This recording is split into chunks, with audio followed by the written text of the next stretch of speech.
소미의 한양일기. 안녕하세요 여러분, 메타조선의 소미입니다. 지난번 영상 모두 잘 봐주셨나요? 이번 주는 이런 아름다운 광화문 내부 추천 코스부터 주변 코스까지 모두 추천해드리려고 해요. 가족끼리 나들이를 준비하거나 친구들 혹은 연인과 데이트를 하기 좋은 장소를 찾아왔으니 모두 끝까지 함께 해주세요. 소미의 한양일기 경복궁 2탄 지금부터 시작합니다. 경복궁에 들어가기 전에는 꼭 식사를 든든하게 하시고 들어가는 걸 추천드려요. 들어가서는 음식을 사 먹을 곳이 없고 내부가 굉장히 넓기 때문에 체력 소모가 클 수 있답니다. 첫 번째 코스 광화문국밥입니다. 광화문역에서 3분 정도 걸리는 아주 가까운 거리에 있는 음식점입니다. 차를 가지고 오신 분들은 주차 공간이 넉넉하게 있기에 편하게 주차하실 수 있습니다. 다양한 메뉴들이 있었고 그중 돼지국밥과 평양냉면, 메밀온면, 그리고 돼지 수육을 주문했습니다. 전체적으로 삼삼하여 속이 편한 느낌이었어요. 먹어본 음식 중 가장 추천하는 메뉴는 돼지국밥입니다. 보통 많이들 알고 계시는 돼지국밥은 머릿고기와 돼지의 내장들이 함께 있어 드시지 못하시는 분들도 많을 텐데요. 이곳의 돼지국밥은 돼지의 잡내도 나지 않고 돼지 수육에 나오는 고기 고명이 들어있어 남녀노소 먹기 좋고 호로가 없을 만한 맑은 국물의 국밥이었습니다. 식사를 다 했으니 이제 소화를 시킬 겸 광화문 거리를 둘러보며 경복궁으로 들어가는 건 어떨까요? 오랜 시간 공사 중이던 광화문 거리가 개방되어 다양한 행사와 쉼터가 생기며 여유를 즐기기 좋은 공간이 되었어요. 특히 이순신 장군 동상 앞에는 아름다운 분수가 설치되어 있어 이곳에서 사진을 찍으며 추억을 남기는 사람들도 많이 있답니다. 광화문 광장 일대를 따라 걸어오면 경복궁으로 들어올 수 있어요. 지난 영상에서 소개해드린 것처럼 경복궁 내부에는 아름다운 우리의 건축물과 역사가 가득한 공간인데요. 그 중에서도 가장 추천드리는 코스를 알려드릴게요. 우선 입장권으로 들어가기 전 광화문과 흑룡문 사이에서 진행되는 수문장 의식을 관람하시는 건 어떨까요? 하루 4번 수문장 교대 의식과 파수 의식이 진행되고 있습니다. 두 가지의 의식 행사 중 조금 더 규모가 크게 진행되는 수문장 교대 의식을 추천드릴게요. 대부분의 관람객들이 정문과 가까운 근정전에 가장 많이 모여있기 때문에 조금 소란스럽고 관람이 불편할 수 있어요. 그렇기에 저는 먼저 가장 위쪽인 향원정 일대를 관람하시는 것을 추천드릴게요. 사진 찍기 아름다운 장소들이 많고 주변에 의자에 앉아 경치를 감상하며 쉬기에도 너무 좋아요. 정문과 가장 멀리 떨어져 있어서 사람도 적은 편이라 너무나 추천하는 위치입니다. 마지막으로 가장 추천하는 곳은 경회로의 내부입니다. 영상이 올라가는 날에는 경회로 내부 관람이 종료되어 겨울과 봄 동안에는 방문하지 못하지만 날이 따스해지는 4월부터 다시 내부 관람 예매가 시작되니 꼭 들어가 보시길 추천드릴게요. 해설과 함께 최고의 촬영 스팟에서 인생샷까지 모두 담아 특별한 하루를 만들어 보는 건 어떨까요? 경복궁 내부를 다 둘러보셨다면 영추문으로 나와 카페를 가보는 건 어떨까요? 분위기가 다른 카페 2곳을 알려드릴게요. 첫 번째로 호전다실입니다. 이곳은 일반적인 카페가 아닌 색다른 공간을 가보고 싶으신 분들에게 추천드리는 장소입니다.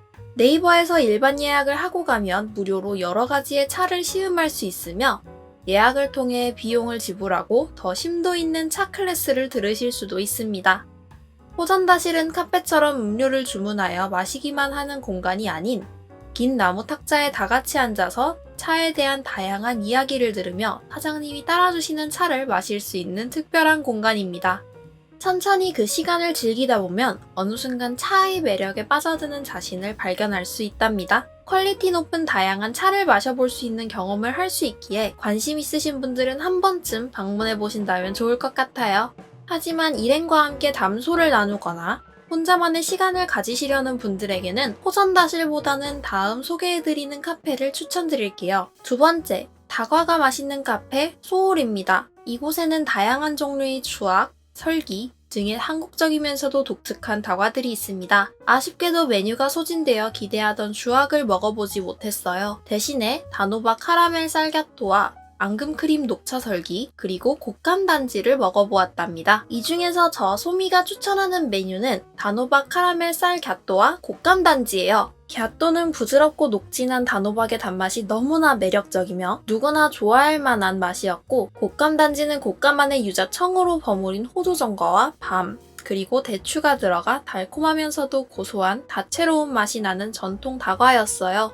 여러분들에게 설명을 드리고 나니 또 먹고 싶어져서 큰일이에요. 가보시는 분들은 소미가 못 먹어본 주악도 드셔보시고 후기 남겨주세요. 경복궁 옆 서촌 일대에는 다양한 카페와 음식점들도 많지만 작은 규모의 전시나 소품숍들도 많이 있답니다. 서촌의 골목골목을 돌아다니며 전시를 발견한다면 들어가서 보시는 걸 추천드려요. 그리고 이런 다양한 소품숍들도 많으니 시간 나시면 찾아가서 구경하는 것도 추천드릴게요.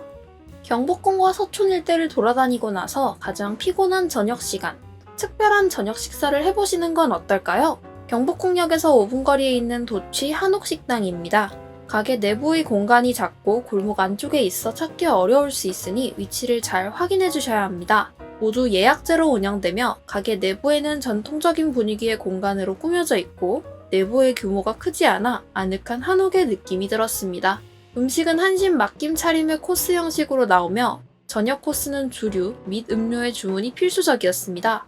이날 먹은 코스는 만월 맡김 차림이며 청어알 젓갈을 곁들인 단새우 순두부찜, 쑥갓 튀김을 곁들인 전복 버터구이, 볏짚으로 훈연한 숯불 진갈비살 구이 등 총 9가지로 구성된 차림 코스였습니다. 음식 하나하나가 정갈하고 간도 적당했으며 함께 시킨 양촌 우렁이쌀 청주는 맛이 깔끔하여 음식과 아주 잘 어울렸습니다. 이곳은 7인 이상의 인원도 방문 가능하기에 분위기 있는 회식 자리나 데이트 코스, 가족 단위 모두에게 잘 어울리는 공간이라고 생각합니다. 깔끔하고 정갈한 한식 코스 요리를 맛보고 싶으신 분들에게 너무나 추천드리는 공간입니다. 점심부터 저녁까지 경복궁과 서촌 일대의 추천 코스에 대해서 안내드렸는데 어떠셨나요? 저 소미가 직접 경복궁 일대를 다니며 알아온 장소들이랍니다. 모두들 마음에 쏙 드셨으면 좋겠어요. 제가 말한 장소들 이외에도 경복궁과 주변에는 수많은 명소들이 있으니 직접 방문해보면서 여러분들만의 경복궁 코스를 만들어 보시는 건 어떨까 싶어요. 지난주부터 날씨가 많이 추워졌으니 영상 보시는 모든 분들 따뜻하게 챙겨 입고 감기 조심하세요.